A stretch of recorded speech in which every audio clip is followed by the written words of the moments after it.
Hi, I'm Blana Teely and welcome to RTÉ's coverage of the Dublin Web Summit here at the RDS. I'm joined now by Ben Parr, who's editor-at-large of Mashable. Welcome to Dublin. I'm glad to be back. Yeah, you were here for the last conference in June, and so you're a bit of a veteran now. Yeah, the one in March, and it was a fantastic conference. And so far, what's the most interesting thing you've seen or heard today since you got here?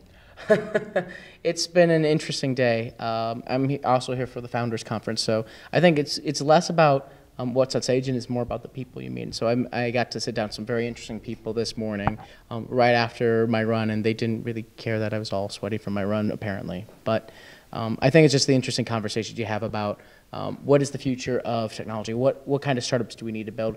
I had a serious conversation this morning with a friend of mine about how do you create a marketplace for excess inventory for skill sets? It was a very in-depth and complicated conversation, but it might actually turn into a startup someday. If you were in a startup and you were working hard at it now with an idea, what is it that you need to have to get that idea into, a business, a working business? I would say you need, as a personal quality, you need humility to know that, as I said in my presentation before, you are not Steve Jobs, and you will not have all the answers, and you will have weaknesses, and you need to identify where, like if I'm building a team, I know where my weaknesses are, and I know what kind of people I need to hire to shore those up. And it's the same thing when my product gets criticized. Rather than be offended, it's like, why don't you like my product? What can I do to improve it? Where are the flaws? Where are the challenges? Rather than saying my product's great.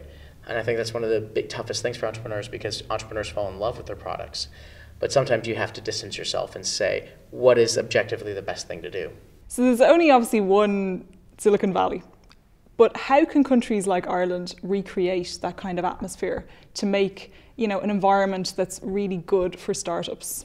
It's part of the Silicon Valley culture where you can walk into a restaurant or you can walk into a coffee shop and you say that you have a startup, and that's not crazy, that's encouraged. And you can walk into a venture capitalist and that type of thing.